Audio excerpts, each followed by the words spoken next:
Welcome to the PetrolBlog Fleet Stroke Garage update for the 16th of June, which is Father's Day, so happy Father's Day to all you fathers. This is Eric, who is, as you know, responsible for the naming of this truck, which is Erica.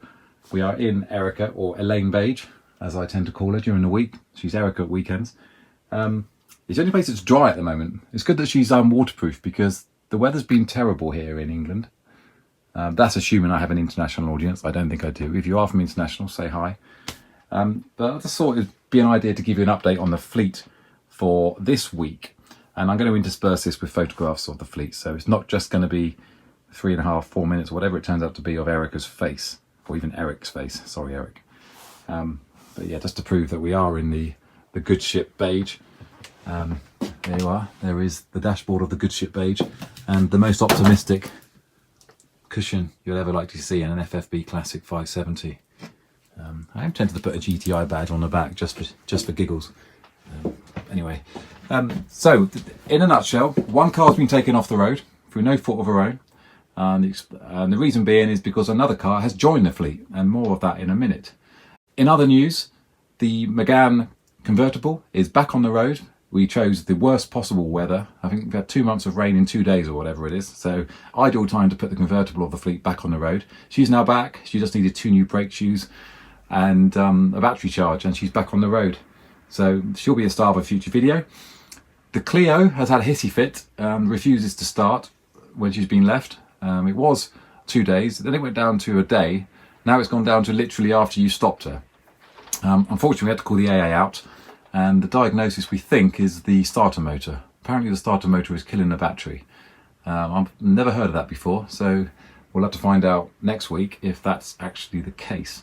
But other than that, when she's moving, I drove for 2 hours yesterday. That Clio is running superbly well, and I'm a little bit in love with that car. So I'm hoping to get her back ASAP.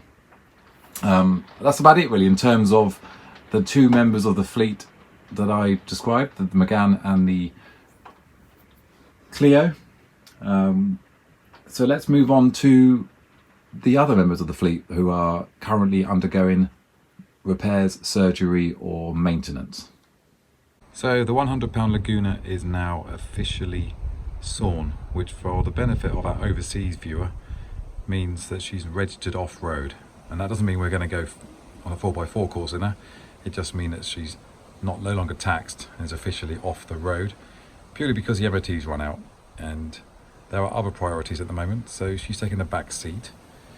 Meanwhile, in the garage is the W123. She's currently undergoing surgery on her electric windows at the back. The electric windows are working fine.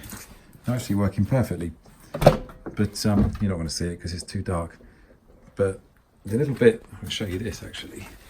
The back bracket at the bottom, which holds the glass in place, has rusted through and resulting in a little pile of rust at the bottom of the doors. It actually worked out cheaper to buy a new set, or a new one. I regret not buying a pair now. It actually worked out cheaper to buy a new one from Lithuania. Actually, I don't know where the Lithuanian one is here. It's currently being mid-painted, not particularly well, but I figured that let's try and protect this one for future generations. So I've rubbed it down inside, coated it with Cure Rust, and I've now run out of Cure Rust, and put some black hammerite in it. Okay, it's not one of those things you're ever going to see, but it's out of sight, out of mind. So I'm figuring that we should protect it for the future. Not sure if I can turn a light on. No, I can't turn a light on. So yeah, that's in surgery. The other one has been removed because, stupidly, I should have thought ahead and bought another one, but they're not cheap. And that one's going the same way. At the moment, it's fine. The reason I'm not putting it back together again yet is I want to get that all wire brushed and rust proofed for the future. So yeah, W123 is fine. Although at the moment she's blocked in by an non-MOT Laguna, but she works perfectly. She's just been running. So yeah, no problems with the W123. But there never are any problems with the W123 because it's probably the greatest car man has ever made. And over there is a very sorry looking Citroen AX GT, which will be part of a future video. My Corrado VR6, again, in need of surgery. And in the background over there, you can just see my Falcon Banana. So it's not just retro cars, it's retro bikes as well. We'll save those for a future video. What you're looking at here is the reason why the Laguna has been temporarily removed of her duties. She'll be back on the road, but in the meantime, we have a new project. And you're either going to say this is foolish, inspired, rash, crazy, idiotic, whatever. But that buttress gives us a clue of what this is. Probably, well, arguably the best looking French car ever made. Discuss. Certainly one of Pininfarina's finest creations. Discuss. One of the best looking cars of the turn of the millennium. Discuss. Any clues? Yeah, the Moss wasn't an option when it was new. Any more? Well, you got it by now, you're a car fan. It is a Peugeot 406 Coupe. Not only that, it's also the V6. Now, I'm not going to give too much away in this video because she needs a video all to herself, but I just want to explain why the Laguna's been taken off the road really, and why my head and my heart have been taken by somebody new. It's not the best 406 Coupe in Britain. It's not even the best 406 Coupe in Devon.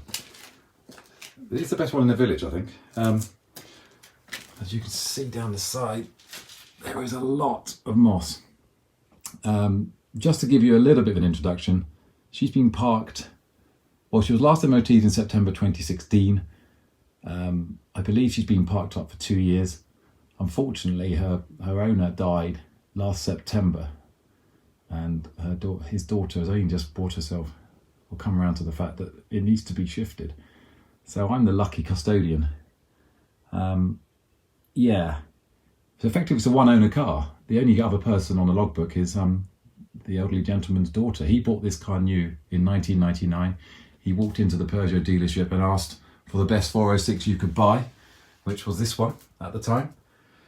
And yeah, I'm not going to give too much away, but I have to say, I always wanted one of these. I think you don't really appreciate the styling until you're up close with one. I mean, it is beautiful. Even this sort of just dragged from the lake condition, it is beautiful. And I genuinely can't wait to show you around for real. So I just wanted to justify why the Laguna has been given a free pass for a bit. She'll be back, but in the meantime, this is Project 406 Coupe, Project Pininfarina, Project Beautiful, Project Oh My God, What Have I Done?